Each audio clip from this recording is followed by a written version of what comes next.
வந்து 10,000 கிலோமீட்டர் தான் ரவுண்ட் பண்ணி. இப்போ என்ன ஸ்டூடெண்ட் என்ன ரேட்னு வருது? ஸ்ப்ரிங் கட் ஆகிட்டு இருக்கு. அப்புறம் வந்து பர்ஃபார்மன்ஸ் கம்மியாக இருக்குனதுக்கு வந்து பெட்ரோல் இந்த பெங்கில்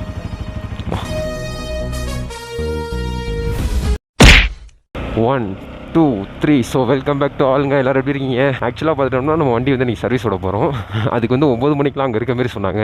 நம்ம 9 மணிக்கு தான் வீட்டில் இருந்து கிளம்புறோம். எப்படின்னு டைம் டிலே ஆயிருங்க. ஸோ மொத்தம் வந்து எத்தனை கிலோமீட்டர் வந்து ஓடி இருக்கு அப்படின்னு பார்த்துட்டோம்னாங்க 9332 கிலோமீட்டர். ஆக்சுவலாக வந்து 10,000 கிலோமீட்டர் தான் ரவுண்ட் பண்ணிச்சுக்கோம். ஏன் அப்படின்னா நம்ம வண்டி எடுக்கும்போதே வந்து நமக்கு வந்து மீட்டர் வந்து கட் பண்ணி தான் கொடுத்தாங்க. அதாவது வந்து ஸ்பீடா மீட்டர் ஓடா மீட்டர் எதுவுமே ஓடாமல் தான் இருந்துச்சு. நம்ம அதிலேயே வந்து ஒரு 200-300 கிலோமீட்டர் கிட்ட ஓட்டியிருந்திருப்போம். அப்போ டோட்டலாக கனெக்ட் பண்ணி பார்த்தோம்னா 10,000 கிலோமீட்டருங்க. 10,000 கிலோமீட்டர் வந்து என்னென்னலாம் சேஞ்ச் பண்ணலாம் அப்படின்ற பற்றின லாகாக தான் இருக்கும். பொறுங்க, இன்றைக்கி ஆகுமா இல்லை நாளைக்கு தான் ஆகுமான்றது வந்து தெரில. இப்போ நம்ம ஷோரூம் போய் பார்த்தா தானுங்க தெரியும் என்ன ஏது அப்படின்றது. நம்ம ஒரு 10-10:30 அந்த டைமிங்கில் எந்திரிக்கிற ஒரு ஆளுங்க. வெள்ளனாவே எந்திரிச்சு கிளம்பி போக சொன்னால் நம்ம எப்படி போவோம்? லேட்டாக தானே ஆகும். அப்புறம் இந்த மிரர் வந்து டைட் வைக்க முடியுமான்னு கேட்போம். அப்படி இல்லாத பஸ்ஸில் வந்து நம்ம ஸ்டாக் மிரர் எடுத்து மாட்டி விட்ருவாங்க இப்போதைக்கு. அப்புறம் வந்து நம்ம டாமினர் மிரர் வாங்கி அப்புறம் சேஞ்ச் பண்ணி கூல் வண்டி வேறு வருது. ஓனா போயிருமா? அண்ணன் வேறு ஒரு பக்கம் குத்தி இருக்காரு, பயமாக தான் இருக்குது. போங்க எல்லாத்துக்கும் அவசரம் தான். காலங்காத்தால் ஸ்கூலுக்கு போகிறவங்க ஸ்கூலுக்கு அவசரம், வேலைக்கு போகிறவங்க வேலைக்கு அவசரம், எல்லாருக்கும் அவசரம், எல்லாத்துக்கும் அவசரம். ஐயா போங்க ஐயா, கொஞ்சம் சீக்கிரம். ஏற்கனவே டிலே ஆயிடுச்சு.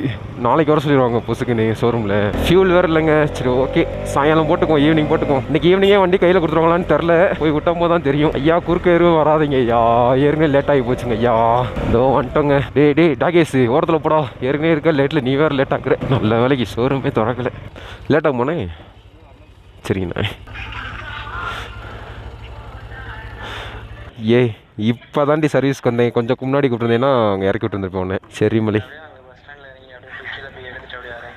சரிடா. ஆக்சுவலாக பையனை நம்ம இங்கேருந்து வந்துட்டோம்லங்க. இப்போ வண்டியை விட்டு நம்ம நடந்தான் போகணுமா? அதனால் வந்து பையனுக்கு ஃபோன் பண்ணி கூப்பிட்டா அவன் ஜிஹெச்சில் வண்டி நிப்பாட்டு வந்துட்டேன். வீட்டில் இருந்து பஸ் ஏறி போகிறேன், நான் போயிட்டு ஏறிட்டு உனக்கு வந்து கூப்பிட்றேன் அப்படின்னு சொல்லி இது பண்ணிட்டாங்க.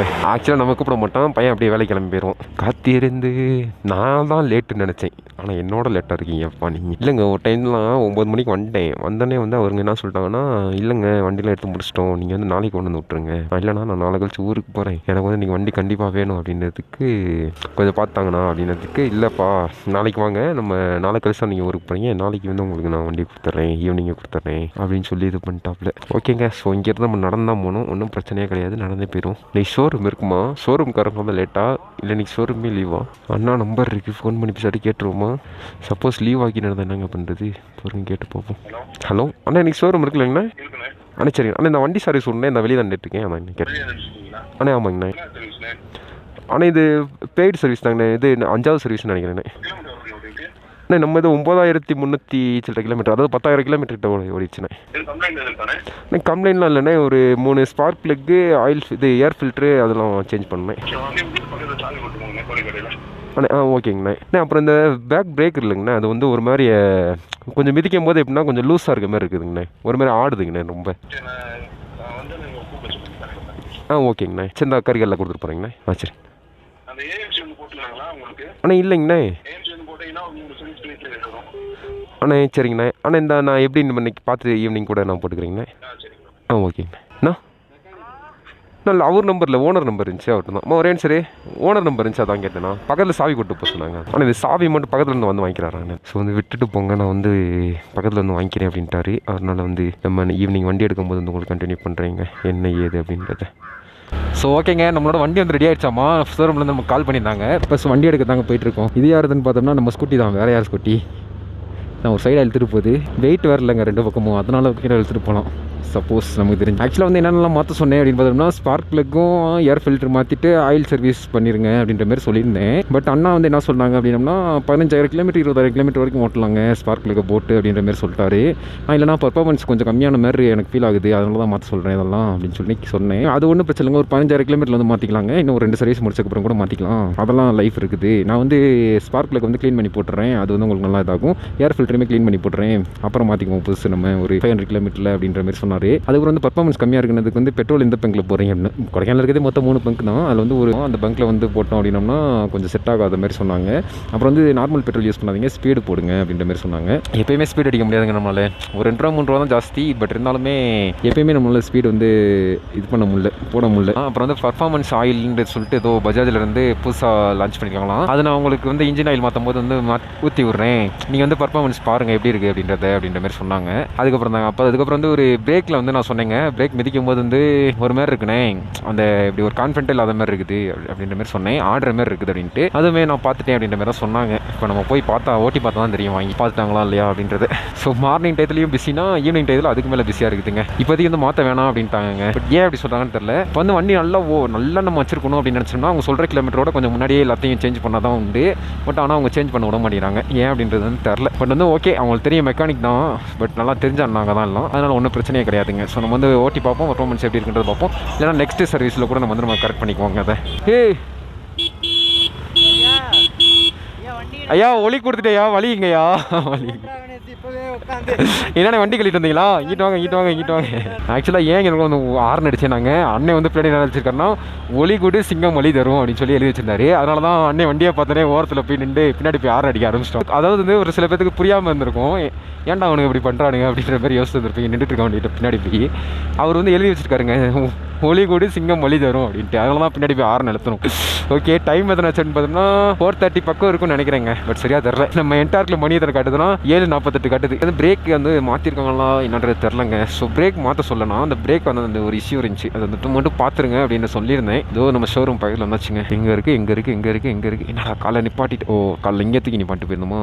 ஆமாம், இப்போ இங்கே நிப்பாட்டிச்சிருக்காங்க. சர்வீஸ் பண்ணிட்டாங்களான்னு எப்படி திரும்ப பார்க்குறது? செயின் வந்து க்ளீன் பண்ணி லூப் பண்ணியிருப்பாங்க. ஓகே, க்ளீன் பண்ணிட்டாங்க. இங்கே ஓகே தாங்க. இது ஏதோ ஸ்ப்ரிங்கு கட் ஆகிட்டுருக்கு.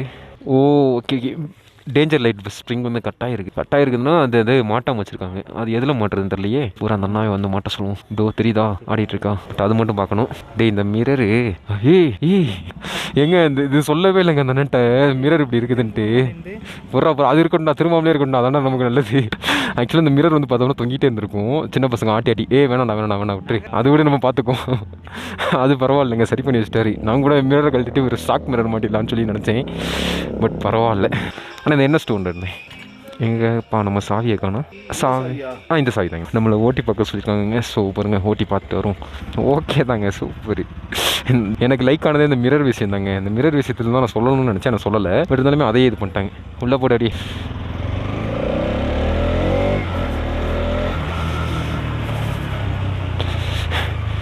பிரேக்கே ரொம்ப மேலே ஏறிக்குடா, ரொம்ப மேலே இருக்குண்ணா. இங்கே வேறு எப்படி இருக்குது, கால் இப்படி வச்சுருந்தோம்னா அது இதில் இருக்கும். இப்போ நான் தூக்கியில் எடுத்து வைக்கிற மாதிரி இருக்குது இது.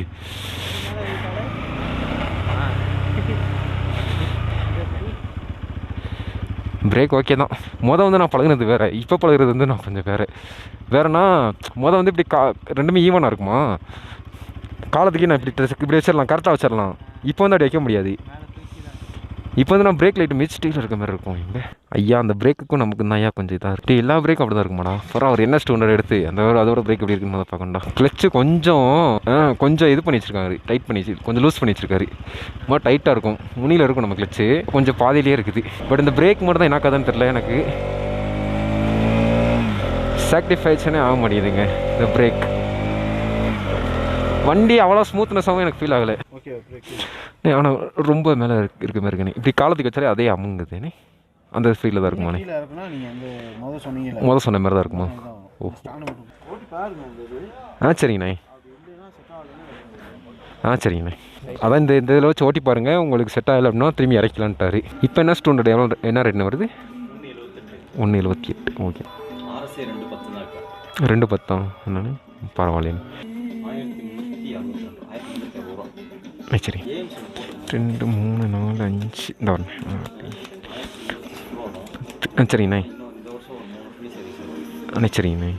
ஆனால் எவ்வளோ வராது? 1000. இது அப்டேட் ஒன்றும் பண்ண தேவையில்லைண்ணே. சரிங்கண்ணே. இல்லை போன டைமே போடலண்ணே, போன டைம் நெட்ஒர்க் எரர் விஷயம். ஓகேங்கண்ணே. சரிங்கண்ணே. சரிங்கண்ணே. ஓகே, போகலாமா? பட் வண்டி கொஞ்சம் ஸ்மூத்னஸாக தாங்க இருக்குது. பேக் பிரேக்கில் வந்து இப்போ தான் எனக்கு கான்ஃபிடென்ட்டே வருது. முதல்ல வந்து கான்ஃபிடென்ட் இல்லாமல் சுற்றிட்டு அலைஞ்சு. ஆனால் என்ன ஒன்று, காலை தூக்கி வைக்கிறது கொஞ்சம் சிரமமாக இருக்குது. நான் வந்து வித்தவுட் பிரேக்கிங்கில் தானே ஓட்டுவேன். அந்த காலை தூக்கி அந்த இதில் வச்சு ப்ரெஸ் பண்ணுறதுக்கு தான் கொஞ்சம் கஷ்டமாக இருக்குது. அப்படியே காலை எடுத்துகிட்டு நேராக கொண்டு வந்தோம் அப்படின்னா இடிக்காமல் இருக்கணும். இதில் வந்து அப்படி இல்லை, இடிக்குது.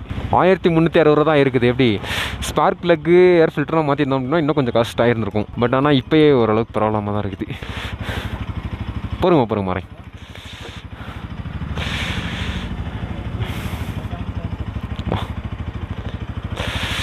லாக் வந்து ஃபுல்லாக பார்த்துட்டு போய் நினைக்கிறீங்க. ஸோ 10,000 கிலோமீட்டரில் வந்து நம்ம ஸ்பார்க் பிளக் ஏர் ஃபில்டர்லாம் மாற்றிட்டோம்னா கொஞ்சம் வண்டி ஸ்மூத்தாக இருக்கும். நிறைய ஒரு மைண்ட் செட்டில் போனால் அவங்க வந்து பார்த்தோம்னா 15,000 கிலோமீட்டர் 20,000 கிலோமீட்டரில் அதை சேஞ்ச் பண்ணிக்கலாம். அதெல்லாம் ஒன்றும் பிரச்சனை கிடையாது அப்படின்னு சொல்லி அனுப்பிச்சு விட்டாங்க. அப்புறம் வந்து பர்ஃபார்மன்ஸ் சைடில் ஏதோ ஊற்றுறேன் அப்படின்ற மாதிரி சொன்னாரு. பட் வந்து ஊற்றலன்னு நினைக்கிறேன். ஏன் அப்படின்னா அந்த பில்லை வந்து எங்கேயுமே மென்ஷன் பண்ணல. எவ்வளோ ஆச்சு அப்படின்னு பார்த்தோம்னா 1360 ஆச்சுங்க. ஸோ என்னன்னு பார்த்துட்டோம்னா ஏர் ஃபில்ட்ரு, ஸோ ஆயில், செயின் வந்து க்ளீன் பண்ணி போட்டது, அப்புறம் லேபர் சார்ஜ் இதெல்லாம் சேர்த்தாங்க இவ்வளோ காசு ஆயிருந்துருக்குது. 10,000 கிலோமீட்டரில் வந்து இதெல்லாம் மாற்றிருக்கலாம் அப்படின்னு நினச்சேன். சரி 12,000 கிலோமீட்டர் வரைக்கும் ஓட்டிட்டு அதுக்கப்புறம் வந்து 12,000 கிலோமீட்டர் வந்து மாட்டிக்கலாம்.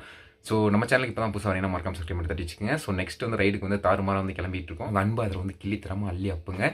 ஸோ எங்கே போனாலும் பார்த்து சேப்பாப்புங்க. ஸோ தர்மம் தலை காக்கும், தலைக்கவசம் தான் உயிரை காக்கும். ஸோ எங்கே போனாலும் பார்த்து சேப்பாப்புங்க. ஹெல்மெட் போட மாட்டேங்க. ஸ்டார்ட்டாக பை பைங்க. ஸோ டாட்டா பை பாய்.